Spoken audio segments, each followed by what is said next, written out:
우리가 앞 시간에 20장 45절부터 21장 7절 말씀까지 공부를 했습니다. 비유와 비유 해설 부분에 대해서 공부를 했죠. 자, 이 시간에는 8절부터 17절 말씀을 공부를 하겠습니다. 비유와 비유 설명에서는 초반에는 심판하는 도구가 불로 설명이 됐어요. 그리고 21장 5절로 넘어오면은 칼로 다시 이제 설명이 되져요. 그러면서 8절로 들어오게 되면 보다 더 구체적으로 이제 칼에 대해서 설명을 하기 시작해요. 물론 8절과 9절 첫 단어는 문단이 나누어지는 간용구가 사용이 되어 있습니다. 여호와의 말씀이 내게 임하여 이르시되 인자야. 에스겔은 문단이 나누어질 때마다, 그러니까 내용이 전환이 되는 거죠. 문단이 나누어질 때마다 이 관용구를 사용을 해요. 그리고 나서 이제 9절 하반절에 심판의 도구가 무엇이냐? 하나님께서는 그 심판의 도구를 어느 정도로 날카롭게 준비를 하시는가를 설명을 하고 있어요. 9절 하반절 말씀 읽어보면요. 칼이여, 칼이여, 날카롭고도 빛나도다. 심판의 도구는 명확하게 이제 칼이에요. 그런데 그 칼은 날카롭고 빛나요. 그러면 이 날카롭다고 하는 뜻은 무엇이고 빛난다고 하는 뜻은 뭐를 의미하고 있을까요? 10절 말씀에 그것이 뭘 의미하는지 해석이 되어 있어요. 10절 말씀 보시죠. 그 칼이 날카로움은 죽임을 위한 것이다. 그러니까 칼이 날카롭다고 하는 말은 사람을 무차별적으로 죽인다는 이야기예요. 그리고 칼은 날카로울 뿐만 어떻게 해요? 빛난다고 말씀하셨죠? 자, 그 다음에 10절 중반절 말씀해 보면 빛남은 번개같이 되기 위함이다. 칼이 빛이 나는 것은 번개같이 되기 위함이다. 번개는 뭘 의미할까요? 순식간에 치잖아요. 그러니까 하나님의 심판은 칼이 어마어마하게 날카로워서 그냥 닥치는 대로 쳐서 죽이는 거예요.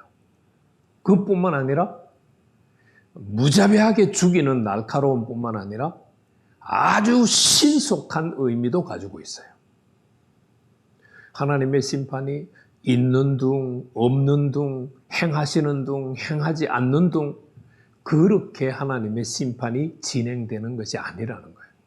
하나님께서 심판을 선포하시면 그 심판은 아주 강렬하게 그리고 아주 신속하게 진행된다는 것을 9절 하반절과 10절 상반절까지 하나님께서 말씀을 하세요. 자, 그러면은 그 심판이 집행될 때에 심판의 대상들은 기뻐하고 즐거워할 수 있을까요? 그래서 하나님께서 표현하시는 말씀이 12절, 10절 하반절 말씀 보면 우리가 즐거워하겠느냐? 하나님의 심판이 강하고 빠르게 진행되고 있는데 그 심판을 당하는 사람들이 즐거워할 수 있겠어요? 근데 지금 바벨론 포로로 잡혀 있는 사람들은 뭐 하고 있어요? 즐거워하고 있죠. 평안해하고 있죠. 누구의 영향을 받아서? 13장에 기록되어 있는 남자 거짓 선지자들과 여자 거짓 선지자들의 영향을 받아서 예루살렘 안 망해. 예루살렘 성전 안 망한다니까? 그러면서 지금 거짓된 평안에 속아서 평안한 척하고 있고 하나님의 심판이 다가오는데 평안한 척하고 있어요. 고통이 그들을 썰물과 밀물처럼 닥쳐오고 있는데 그들은 아무것도 못 느끼고 있어요. 즐거워하고 있어요. 그래서 하나님께서 하나님의 심판이 강하고 신속하게 진행될 건데 즐거워할 거냐? 라고 에스겔 선지자를 통하여서 묻고 물으라는 거죠. 그래서 하나님께서 뭐라고 말씀하세요? 내 아들의 규가 모든 나무를 업신여긴다. 자, 이제 10절 하반절에 내 아들의 규라고 하는 또 특별한 단어가 등장을 했어요. 내 아들의 규, 규 하니까 왕을 의미하잖아요. 내 아들의 규는 이제 어떻게 설명이 되어 갈까? 21장 18절 말씀부터 저기 27절까지. 왜냐하면 28절에서 32절은 암몬에 대한 심판을 얘기하고 있거든요. 저 안에서 내 아들의 규는 다시 설명이 돼요.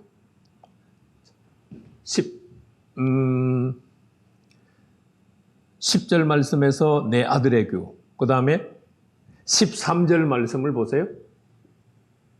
13절 말씀에서는 무슨 규라고 설명을 하고 있어요? 업신여기는 규.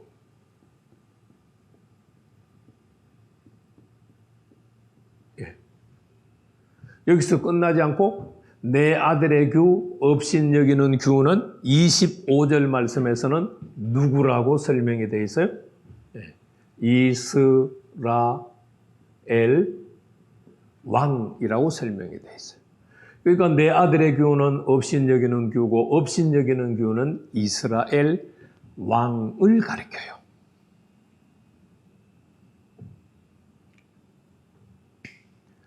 이 이스라엘 왕이 모든 나무를 업신여겨요. 모든 나무는 아까 두 개로 나눠지는 거 봤죠? 푸른 모든 나무고 마른 모든 나무예요. 푸른 모든 나무는 의인을 가리키고 있고 마른 모든 나무는 악인을 가리키고 있어요. 악인을 상징하고 있어요. 비유하고 있어요. 그런데 이스라엘 왕은 누구를 업신여긴다고요? 네. 의인이든 악인이든 전부를 업신여긴다는 거예요. 지혜로운 왕은 악인의 말을 듣지 아니하고 의인의 말을 듣고 그들과 함께 정책을 펼쳐가면서 나라를 이끌어 가야 돼요. 그런데 이스라엘 왕은 업신여기는 왕이고 왕이에요. 그래서 악인도 업신여기고 의인도 업신여기는 그야말로 무지한 지혜롭지 못한 왕이라는 이야기죠. 그래서 10절과 10절에서 심판의 도구가 무엇인지, 그 심판의 도구가 어느 정도로 날카롭고 신속한지, 그 심판이 진행될 때에 심판의 대상자들은 즐거워할 수 있을까? 그때의 이스라엘 왕은 어떤 행동을 취하고 있는가를 설명을 해줬어요. 자, 그 다음에 이제 11절 말씀 보면은 여호와께서는 예루살렘을 어떻게 심판하시는지 다시 설명을 해요. 11절 말씀 보시죠. 그 칼을 손에 잡아 쓸만하도록 빛나게 하신다. 여호와 하나님께서는 직접 칼을 들고 휘두르지 않으세요. 누군가가 그 칼을 손에 잡고 빛나게 신속하게 무지막지하게 심판을 수행할 수 있도록 하나님이 준비를 하시는 거예요. 준비를 해서 어떻게 해요? 11절 하반절에 보면은 죽이는 자의 손에 넘기기 위해서 준비하시는 거예요. 날카롭고 빛나게 준비를 해요. 날카롭다고 하는 말은 아까 앞에서 살펴봤죠? 무자비하게 죽이는 거예요. 빛난다고 하는 말은 번개가 치는 것처럼 신속하게 집행을 하는 거예요. 그래서 하나님께서는 칼을 무지막지하게 죽일 수 있도록 날카롭게 하시고 신속하게 그것이 사용될 수 있도록 준비를 해요. 하나님이 쓰실 로고가 아니고 하나님의 죽이는 자에게 맡기기 위해서 심판의 도구를 준비하시는 거예요. 그게 이제 11절 말씀이에요. 그래서 12절 말씀을 보면 다시 한번 심판의 대상자들에 대해서 설명을 해요. 21장 12절 말씀 보면은 인자야 너는 부르짖어 슬피 울지어다. 유다의 멸망을 예언하고 있는 에스겔 선지자가 안 슬플 수가 없죠. 동족이 멸망당하는데 슬퍼할 수가 있겠어요? 정말 의롭게 살았는데 심판을 당한다면 하나님 앞에 항의를 해야 되겠죠. 그러나 에스겔 선지자는 지금 하나님 앞에 항의할 수 있는 형편이 못 돼요. 왜? 8장부터 예루살렘에 하나님의 영의 이끌림을 받아서 가가지고 우상 숭배가 성전에서 어떻게 이루어지는지 다 봤잖아요. 여호와 하나님의 영이 지성소에서부터 점점 동문으로 나와서 동쪽 산, 올리브산에, 감람산에까지 성전을 완전히 벗어나서 성전 안에 여호와가 안 계시는 것을 봤잖아요. 그러니까 에스겔 선지자는 심판하시는 여호와 하나님 앞에 왜 심판하냐고 항의할 수도 없어요. 그러니까 슬퍼할 수밖에 없죠. 그러면서 이것이 내 백성에게 임하여, 하나님께서 내 백성에게 임하여, 그리고 이스라엘 모든 고관에게 임한다. 이제 아까는 심판의 대상이 모든 푸른 나무, 모든 마른 나무, 모든 의인, 모든 악인이었어요. 다시 이것이 내 백성 플러스 고관들이라고 설명이 되어 있어요. 자, 이 고관들은 누굴까요? 14장 1절에 처음 나왔어요. 그리고 19장 1절에도 고관들이 다시 한번 나왔었어요. 자, 이 고관들은 정치 지도자를 말해요. 여기서 고관은 왕을 가리키고 있어요. 19장은 세 사람의 왕을 가리키고 있죠. 그래서 고관은 정치 지도자들이에요. 정치 지도자들과 그 정치 지도자들의 다스림을 받고 있는 백성들이 심판의 대상이에요. 그러니까 하나님 보시기에 구원받을 자는 의인으로 표현되고 심판받을 자는 악인으로 표현이 되어 있어요. 그 의인과 악인은 백성들과 고관들로 이루어져 있는 거예요. 그래서 12절 말씀에 심판의 대상에 대해서 다시 한번 얘기를 했어요. 그리고 12절 하반절 말씀을 보면은 그들과 내 백성이 함께 칼에 넘긴 바 되었다. 고관들과 백성들이 함께 심판의 대상이 되어서 바벨론에게 넘겨진다라고 지금 하나님께서 말씀하시는 거예요. 그리고는 에스겔 선지자에게 특별한 명령을 내려서요. 너가 칼로 너의 넓적다리를 쳐라. 이것은 시험이다. 하나님의 심판의 칼이 백성들과 고관들에게 임한다고 하는 사실을 하나님은 에스겔 선지자가 자기의 넓적다리를 침으로써 보여주라고 지금 말씀하시는 거예요.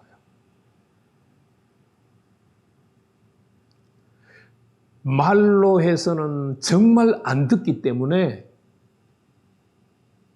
에스겔 선지자가 자신의 넓적다리를 상해하면서까지도 하나님의 심판이 곧 있다고 하는 것을 깨닫게 해 주라는 거죠.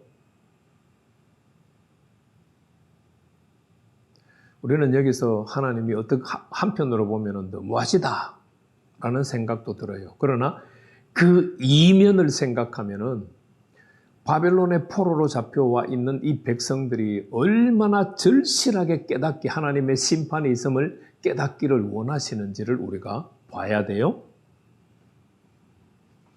그래서 13절 하반절 말씀을 보면 만일 업신 여기는 규가 없어지면 어떻게 될까? 자, 업신 여기는 규는 이스라엘 왕이라고 했죠. 이스라엘 왕이 없어지면 어떻게 될까요? 나라가 망하는 거죠. 왕이 없는 나라는 있을 수가 없잖아요. 아무리 어리석은 왕이라도 왕이 있어야 나라가 존재하는 거예요. 그런데 그 나라가 없으면 어떻게 될까? 당연히 유다는 멸망하게 되는 거죠. 그래서 14절 말씀을 보면 하나님께서 세 가지 측면에서 말씀하세요. 그러므로 인자야 너는 예언하며 손뼉을 쳐라. 예언을 하는 에스겔이 가져야 될 태도를 지금 말씀하고 있어요. 뭐 하라고요? 예언하면서 손뼉 치라는 거예요. 왜 손뼉 치라고 했을까요? 경각심을 불러일으키도록 손뼉을 치라는 의미도 있겠죠. 또 왜 손뼉을 치라고 할까요? 하나님의 심판을 받을 수밖에 없는 당위성을 드러내기 위해서 손뼉을 치라고 하지 않았을까? 근데 하나님만, 에스겔만 손뼉을 치는 것이 아니라 나중에 하나님도 손뼉을 치세요. 17절 말씀 보세요. 나도 내 손뼉을 친다. 그래서 여기서 손뼉을 치는 것은 하나님의 심판의 정당성, 하나님의 심판의 당위성을 인정하라는 의미를 부여하고 있다고 생각을 해요. 자, 그러면 칼은 어떻게 사용을 해야 되느냐? 14절 중반절 말씀을 보면은요, 칼로 2번, 3번 거듭 쓰이게 하라. 자, 이건 뭐 한글 번역이 2번, 3번 거듭 쓰이게 하라 이렇게 번역이 되어 있는데 다른 말로 표현하면 칼로 2번, 3번 치라는 이야기예요. 에스겔의 넓적다리를 치라는 얘기가 아니고 하나님께서 칼로 2번, 3번 치는 흉내를 내라고 하는 것은 강조하고 있는 거죠. 반드시 하나님의 심판이 있다는 것을 칼로 2번, 3번 내리쳐서 강조하라고 지금 에스겔에게 말씀하고 있는 거죠. 그리고 14절 하반절 말씀을 보면 그 칼은 죽이는 칼이라. 사람들을 둘러싸고 죽이는 칼이다. 칼의 역할이에요. 이미 칼의 역할은 5절에서 설명이 되어 있고 9절에서 10절, 9절 하반절에서도 설명이 되어 있어요. 여호와 하나님께서는 칼을 갈고 닦고 날카롭게 해서 죽일 자에게 그 칼을 맡기시는 거예요.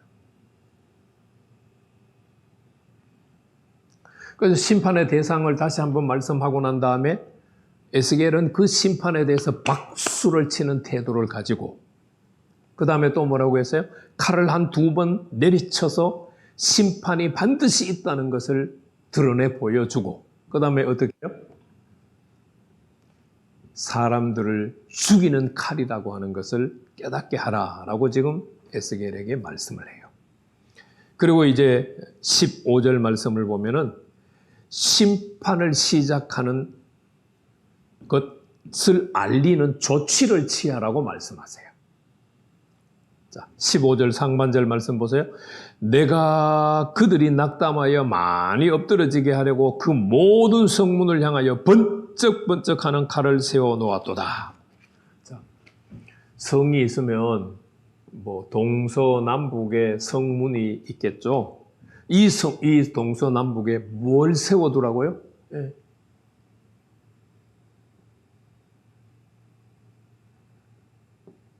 칼을 세워두라는 거예요. 칼을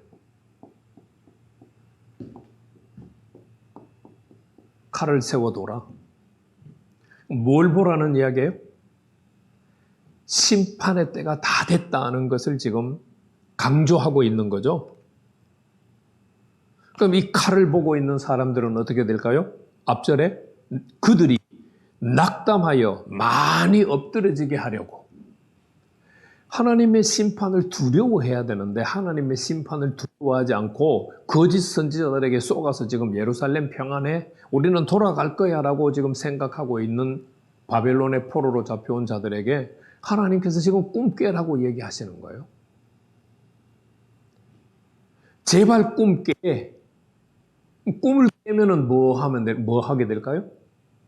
그들이 지은 죄를 돌아보고 하나님의 심판 즐거워하고 기쁘게 감당해야 되죠. 그래서 벌이라고 하는 것은요, 기쁘게 감당해야 돼요. 우리는 내가 죄를 지어서 어려움에 처해지면 하나님 앞에 삿대질 하잖아요. 그건 도저히 신앙인의 자세는 아니에요.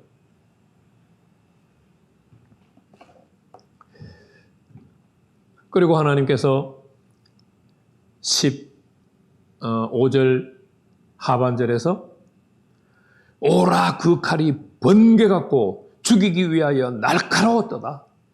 계속해서 하나님이 심판을 위해서 준비한 칼이 얼마나 날카롭고 얼마나 빛이 나는가를 지금 계속해서 확인시켜주고 있는 거예요. 그거를 어떻게 하라고요? 날카롭고 빛이 나는 것을 성문에 세워두라는 얘기예요. 이것을 보는 자들이 두려움을 느끼게 해라. 그래야 자신의 죄를 돌아볼 수 있잖아요. 그러면서 16절 말씀에서 심판을 수행할 때 전략을 이야기를 해주고 있어요. 칼아 모이라, 오른쪽을 쳐라, 대열을 맞추어서 왼쪽을 쳐라, 그리고 향한 대로 가라. 히브리어 원문에서는 치라는 표현은 없어요. 가라라는 말만 있어요. 그러나 지금 심판을 수행하니까 가서 뭐 해야 돼요? 칼을 휘둘러서 치는 거죠. 그래서 칼아 모이라. 그러니까 심판하는 모든 자들은 다 모이라는 거예요. 어떻게 해요? 왼쪽을 쳐요. 또 어떻게 해요?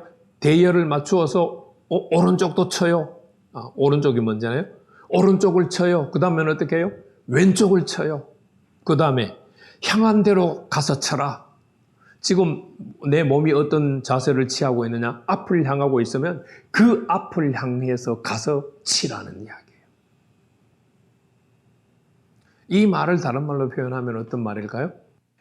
닥치는 대로, 앞에 맞닥뜨리는 대로 죽이라는 이야기예요.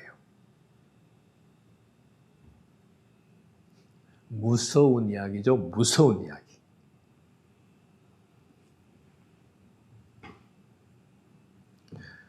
그래서 하나님께서는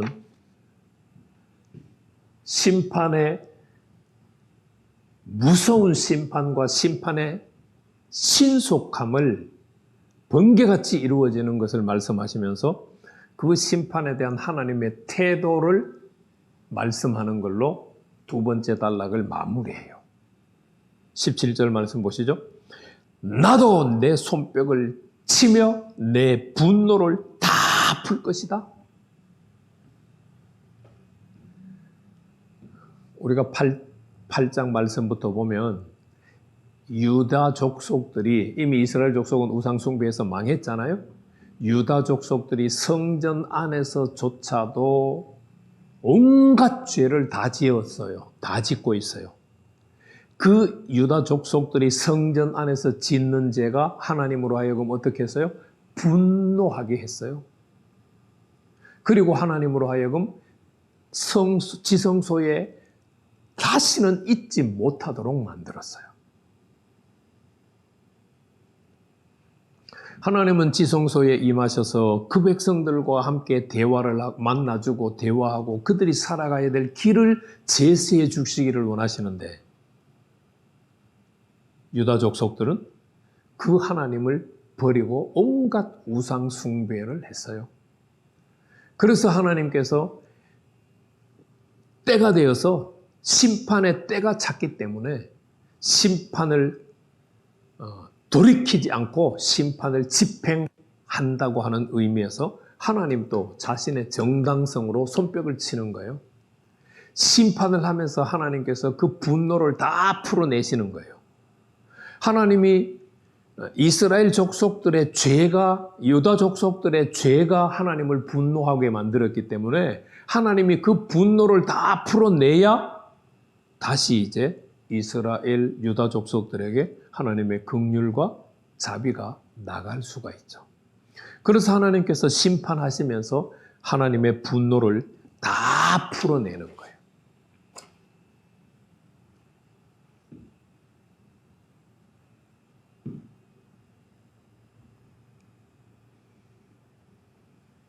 그럼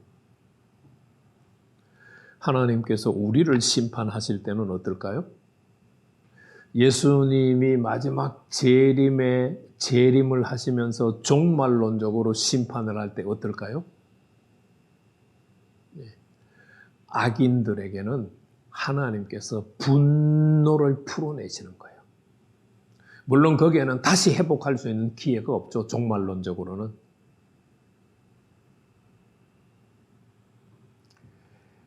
예수를 믿는다고 하면서 자꾸만 죄를 지어서 그 죄를 쌓아가는 사람들은요, 종말론적으로 하나님의 심판의 대상이 되고 하나님이 하나님 자신의 분노를 풀어내는 대상이 돼요. 우리가 예수 믿는다고 하는 그것 하나 가지고 죄를 다 용서받았다고 자꾸 주장을 하고 생각하면은요, 정말 나중에 종말론적인 때가 됐을 때 어떻게 보면 우리는 완전히 버림받을 수도 있어요. 정결해지면 정결해질수록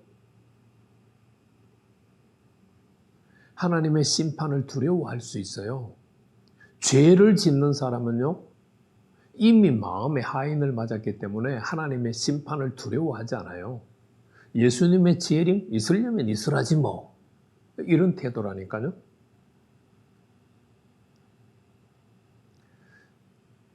마지막 종말의 때에 하나님이 분노를 풀어내는 대상이 내가 안 되기를 살펴보시고 하나님이 나를 보고 구원하시기를 기뻐하는 지도자들이 되기를 축복합니다.